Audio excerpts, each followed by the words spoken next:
Wakafa wassalatu wassalamu ala nabiyil mustafa nabiyina Muhammadin sallallahu alaihi wa ala alihi wa sahbihi ajma'in. Ikhwah dan akhwat yang dimuliakan Allah, sebentar lagi kita akan memasuki bulan Ashura atau bulan Muharram. Bulan Muharram merupakan bulan pertama dalam tahun Hijriyah. Kita hafal bulan-bulan Masehi, namun mungkin sebagian kita tidak hafal urutan atau nama-nama bulan Muharram. Ini keliru besar. Seorang muslim seharusnya kalau memang dia tidak memakai kalender Hijriyah setiap hari, minimal dia tahu urutan dan nama-nama bulan-bulan Hijriyah. Bulan Hijriyah yang pertama adalah Muharram, yaitu beberapa hari ke depan, kemungkinan adalah hari Ahad, itu tanggal 1 bulan Muharram. Artinya kita akan berganti tahun dari tahun 1437 Hijriah ke 1438 Hijriah. Tentunya dalam Islam tidak ada perayaan tahun baru seperti di agama-agama lain atau di negeri-negeri kufar yang merayakan tahun Masehi. Dalam Islam tidak ada perayaan khusus, namun ada ibadah yang dikaitkan dengan tahun ini atau tahun baru ini, namun sebenarnya terkait dengan bulan Muharram itu. Ya, untuk mengingatkan bulan Hijriah pertama adalah Muharram, kemudian Safar, Rabi al-Awwal, Rabi al-Thani, Jumada al-Ula, Jumada al-Thaniya, Rajab, Sya'ban, Ramadan, Syawal, Dzulqa'dah dan Dzulhijjah. Kalau yang belum hafal nanti dihafalkan. Malu orang Islam enggak hafal bulannya sendiri. Sementara bulannya orang kafir, Masehi itu kan penanggalannya orang non muslim, orang Kristen. Disebut Masehi karena dihitung dari kelahirannya Nabi Isa alaihissalam. Kalau Hijriyah itu adalah dihitung dari hijrahnya Nabi sallallahu alaihi wasallam dari Makkah ke Madinah. Dan yang membuat kalender Hijriyah adalah Umar bin Khattab radhiyallahu anhu ketika beliau menjadi khalifah. Apa saja yang perlu kita perhatikan dalam bulan ini? Yang pertama, dalam bulan ini kita disunnahkan untuk berpuasa, yang disebut dengan puasa Ashura. Puasa Ashura,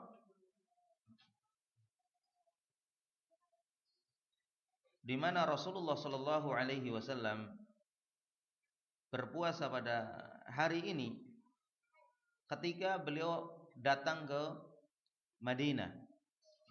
Jadi hari Ashura atau puasa Ashura ini merupakan puasa yang dulu dilakukan oleh orang-orang jahiliyah.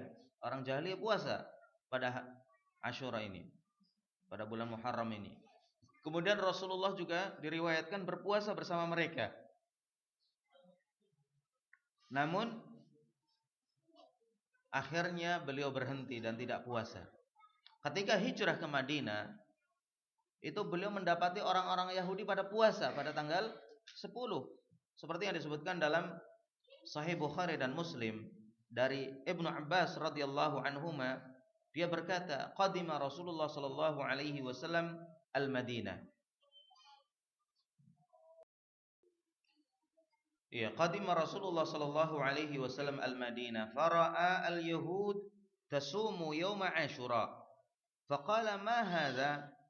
Qalu hadha yawmun salih.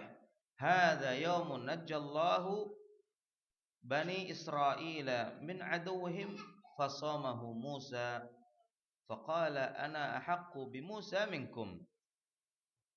Muttafaqun alaih. Ketika Rasulullah sallallahu alaihi wasallam datang ke Madinah, hijrah ke Madinah, beliau melihat orang-orang Yahudi berpuasa pada tanggal 10 Muharram atau yang disebut dengan Ashura. Kemudian Rasulullah bertanya, hari apa ini? Kenapa mereka berpuasa pada hari ini? Kemudian mereka memberitahukan bahwasanya pada tanggal 10 Muharram adalah hari di mana Allah menyelamatkan Bani Israel dari Fir'aun. Bani Israel adalah kaumnya Nabi Musa alaihissalam yang mereka diperbudak oleh Fir'aun berpuluh-puluh tahun. Ya, ketika Nabi Musa alaihissalam diutus menjadi nabi, beliau membebaskan Bani Israel dari perbudakan itu dengan membawa mereka lari dari Mesir. Karena mereka dikejar dan mau dibunuh oleh Fir'aun dan bala tentaranya. Ketika mereka dikejar dan sampai ke pinggir Laut Merah, ke pantai laut, sudah tidak ada lagi jalan keluar.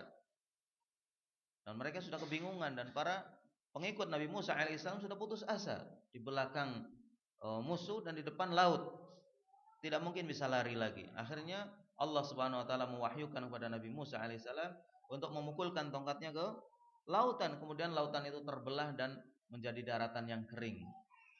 Akhirnya Nabi Musa alaihissalam dan pengikutnya dari Bani Israel masuklah ke laut yang telah menjadi daratan itu.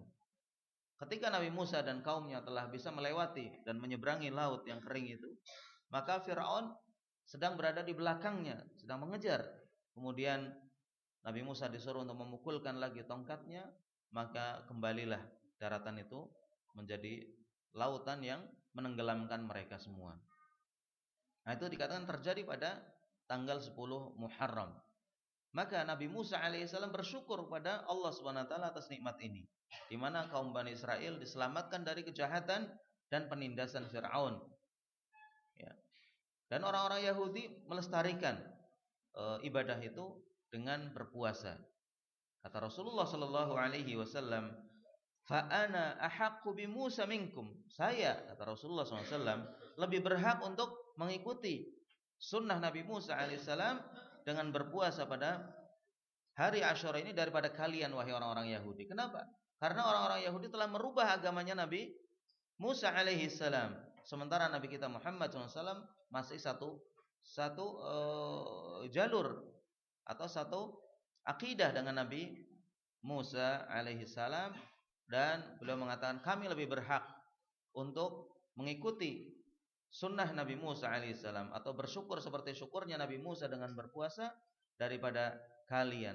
Fasamahu, maka Rasulullah SAW puasa, wa amara bisiyamihi, dan menyuruh para sahabat untuk puasa tanggal 10 Asyura ini atau 10 Muharram ini sebagai rasa syukur kepada Allah Subhanahu wa taala.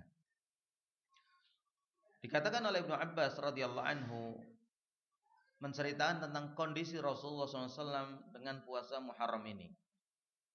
Beliau mengatakan, "Ma ra'aitun nabiyya sallallahu alaihi wasallam yataharra siyama yaumin faddalahu ala ghairihi illa hadzal yaum." Aku tidak melihat Rasulullah sallallahu alaihi wasallam memilih untuk berpuasa. Jadi Rasulullah sangat perhatian terhadap puasa ini, di mana beliau menghitungnya dan memperhatikan benar, jangan sampai keliru dan jangan sampai kelewat melebihi puasa Asyura ini. Jadi Rasulullah menunggu benar kedatangan 10 Muharram ini untuk berpuasa daripada puasa-puasa yang lain. Puasa yang lain ada seperti Senin dan Kamis, kemudian puasa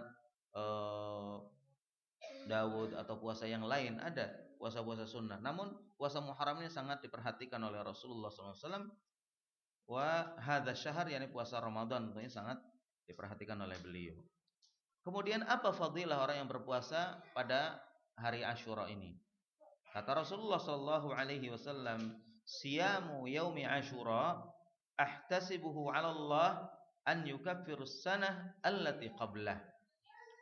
Aku berharap dengan berpuasa di hari Asyura ini, yang Rasulullah puasanya tentunya satu hari, itu tanggal 10.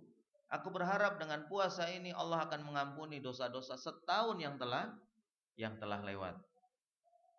Hadis ini sahih diriwayatkan oleh Imam Muslim.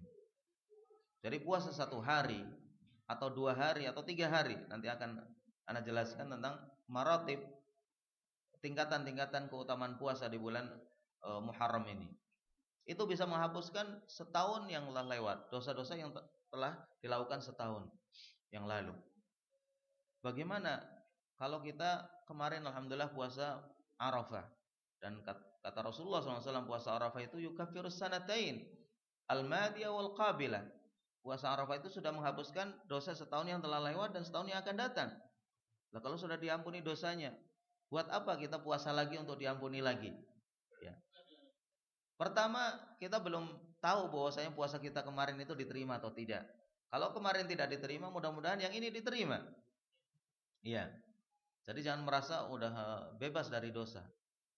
Kalau memang, dan itu yang kita harapkan, mudah-mudahan puasa kita diterima dan dosa-dosa kita telah diampuni setahun yang lewat, bahkan setahun yang akan datang juga, maka puasa Muharram, puasa Asyura ini di bulan Muharram ini akan mengangkat derajat dia di sisi Allah Subhanahu wa taala. Kalau memang dosanya sudah diampuni, maka derajatnya akan ditinggikan di sisi Allah Subhanahu wa taala. Karena kalau memang sudah diampuni berarti tidak ada dosa. Namun disebutkan oleh para ulama, di antaranya Ibnu Taimiyah rahimahullah, yang dimaksud dengan mukaffirat adz-dzunub, puasa ini mengampuni dosa-dosa atau menjadi penyebab diampuninya dosa-dosa, adalah shaghair, dosa-dosa kecil dan selain dosa besar. Adapun dosa besar maka perlu taubat, ya, perlu penyesalan dan taubatan nasuha, taubat yang sungguh-sungguh kepada Allah Subhanahu wa taala. Ya, dan Rasulullah juga menyebutkan tentang keutamaan bulan atau puasa Muharram ini, puasa Asyura. Rasulullah bersabda, "Afdalu as-siyam ba'da Ramadan syahrullahi al-Muharram, atau syahrullahi alladzi tad'unahu Muharram." Puasa yang paling baik dan paling utama setelah Ramadan. Tentunya Ramadan paling utama karena dia wajib. Adalah puasa yang kalian sebut di bulan Asyura atau Muharram, puasa di bulan Muharram. Wa afdalus salat ba'da salatil fariidhah atau ba'dal fariidhah qiyamul lail. Dan salat yang paling utama setelah salat wajib, salat fardu, adalah qiyam al-lail, yaitu puasa salat tahajud atau salatul qiyam. Hadis ini sahih diriwayatkan oleh Imam Muslim. Ya. Ibnul Qayyim rahimahullah menyebutkan bahwasanya puasa Asyura ini ada 3 tingkatan. Ada 3 kondisi. Ya. Yang pertama, yang paling rendah derajatnya adalah puasa tanggal 10 saja. Ya, tanggal 10 saja itu akan menghapuskan dosa setahun yang telah lewat. Namun ini merupakan derajat yang paling rendah. Kenapa? Karena Rasulullah Shallallahu Alaihi Wasallam bersabda, "La in 'ishtu ila qadimin la asumanna tasi'." Kalau saya hidup tahun depan, saya akan berpuasa tanggal 9. Kalau aku masih hidup tahun depan, kata Rasulullah, saya akan berpuasa tanggal 9. Namun qadarullah Rasulullah wafat pada tahun tersebut, sehingga Rasulullah tidak sempat puasa tanggal 9. Ya. Artinya kalau seorang bisa puasa 9 dan 10 itu lebih utama dari puasa yang sekedar tanggal 10 saja. Kenapa? Kata Rasulullah, khaliful yahud, selisilah perbuatan orang-orang Yahudi yang hanya puasa tanggal 10 saja. Kemudian derajat yang ketiga dan yang paling sempurna adalah seorang puasa yauman qablahu wa yauman ba'dahu. Ya. Sebaik-baik puasa Muharram adalah seseorang berpuasa 3 hari, yaitu sehari sebelum Asyura dan sehari setelahnya, yaitu tanggal 9, 10 dan 11. Ya. Kenapa ini paling utama? Yang pertama adalah dia telah menyelisihi perbuatan orang Yahudi yang hanya puasa tanggal 10 saja. Kemudian yang kedua, orang yang berpuasa 9, 10 dan 11 insya Allah akan mendapatkan puasa Asyura secara pasti. Karena kadang-kadang kalender itu suka keliru. Ya. Mestinya sudah tanggal 1, dikiranya masih tanggal 30. Sehingga dia terlambat. Yang seharusnya tanggal 9 dia baru tanggal 8. Yang seharusnya tanggal 10 dia baru tanggal 9. Ya. Atau kelewat. Sudah masuk belum masuk sudah dianggap itu masuk Asyura atau Muharram. Ya. Jadi bisa mendahului atau bisa ketinggalan dari bulan yang sebenarnya. Maka dengan puasa 3 hari ini, maka insya Allah salah satunya pasti tanggal 10. Kalau dia kelebihan, berarti yang seharusnya tanggal 10, tanggal 9 dan tanggal 11-nya adalah tanggal 10. Dia dapat Asyura itu. Kalau kurang, maka yang tanggal 9 itu adalah tanggal 10. Ya, tanggal 10-nya menjadi 11 dan 11 menjadi 12, enggak masalah. Ya, oleh karena itu Ibnul Qayyim mengatakan yang paling utama dan itu yang mudah-mudahan kita bisa lakukan adalah puasa 3 hari, yaitu puasa tanggal 9, tanggal 10 dan tanggal 11. Kalau tidak, maka minimal 9 dan 10 seperti yang dianjurkan oleh Rasulullah Shallallahu alaihi wasallam. Kalau tidak mampu juga karena mungkin banyak kerjaan, mungkin kondisi kurang sehat, enggak apa-apa. Puasalah tanggal 10 yang mudah-mudahan pas tanggal 10 itu adalah kalender yang benar sesuai dengan hilal munculnya bulan sabit tanggal 1 Muharram.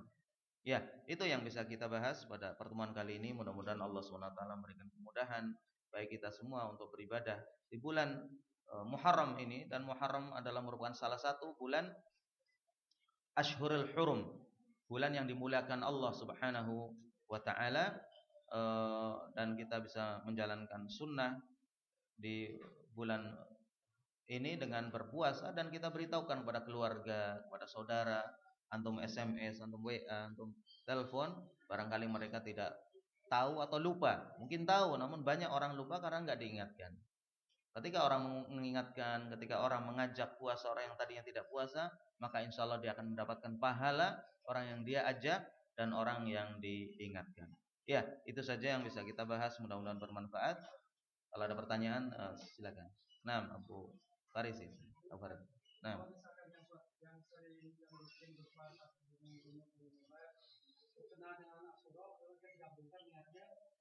Ya, dalam ibadah-ibadah sunnah disebutkan oleh para ulama boleh tadakhulun niyah.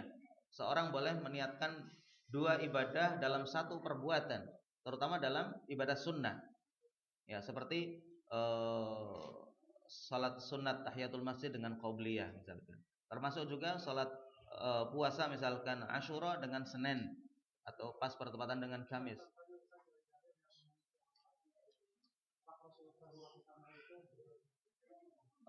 Menggabungkan dua ibadah gitu. Ya, ada penggabungan dua ibadah seperti tawaf wada dan tawaf kenapa? Ya, artinya para ulama menyebutkan ini disebut nazariyah. Nazariyah itu analisa. Dalil khusus yang menyebutkan yang anak tahu enggak ada. Tapi dari kejadian-kejadian itu bisa, asalkan bukan satu yang wajib dengan yang sunnah. Seperti antum niat qadha dengan puasa sunnah. Ini dikatakan tidak boleh. Kecuali kasus kasus tawaf, karena memang dicontohkan oleh Rasulullah boleh seorang tawaf ifadah dengan wada sekalian, sekalipun yang dua-duanya wajib ya, satu wajib dan satu rukun. Ya. Seperti orang mandi Jumat misalkan dengan mandi wajib. Dikatakan itu dibolehkan karena jenisnya juga sama dan waktunya sama. Demikian juga sholat tahiyatul masjid dengan sholat qobliyah misalkan, niatnya satu, itu sudah mencukupi. Namun kalau qadha dengan sunnah, ya, dikatakan tidak mencukupi. Ketika dia qadha, ya qadha. Namun sunnah dengan sunnah disebutkan oleh para ulama itu boleh, dan insyaallah mendapatkan pahala double. Nah, wahyu.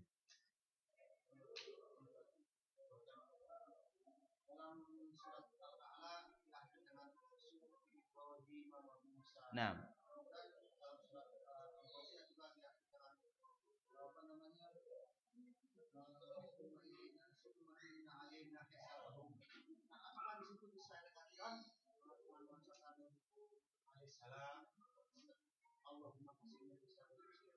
Iya, dalam membaca Al-Quran, memang kita dianjurkan ketika melewati azab atau ayat-ayat yang bercerita tentang azab, kita berlindung dari api neraka. Allahumma qsimni minan nar. Kalau ada ayat rahmat, kita dianjurkan untuk minta rahmat Allah.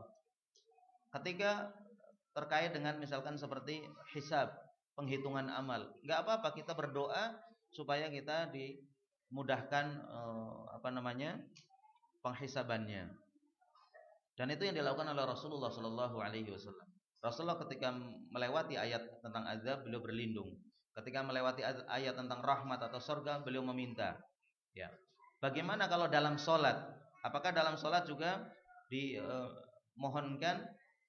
Ya, zahirnya tidak ada perbedaan baik dalam sholat maupun di luar sholat, namun tentunya tidak dibaca keras seperti ayat, karena itu penggalan, memenggal ayat kemudian diselingi dengan doa. Ya. Adapun ucapan alaihi salam dalam ayat, maka zahirnya bagian dari doa alaihi salam, tapi apakah itu masyru' atau tidak, wallah alam, mana nggak tahu dalilnya. Tapi yang jelas kalau memang bagian dari doa, maka itu insyaallah dibolehkan. Nah, baik. Nah, terakhir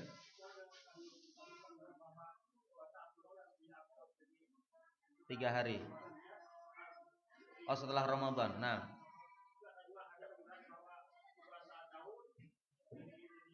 Abdul Siyam. Nah. Ya, zahirnya memang tidak ada pertentangan antara Daud dengan Asyura. Dari sisi kesinambungan terus-terusan adalah Daud yang paling utama, karena dia akan menjaga seorang dalam kondisi puasa sepanjang tahun.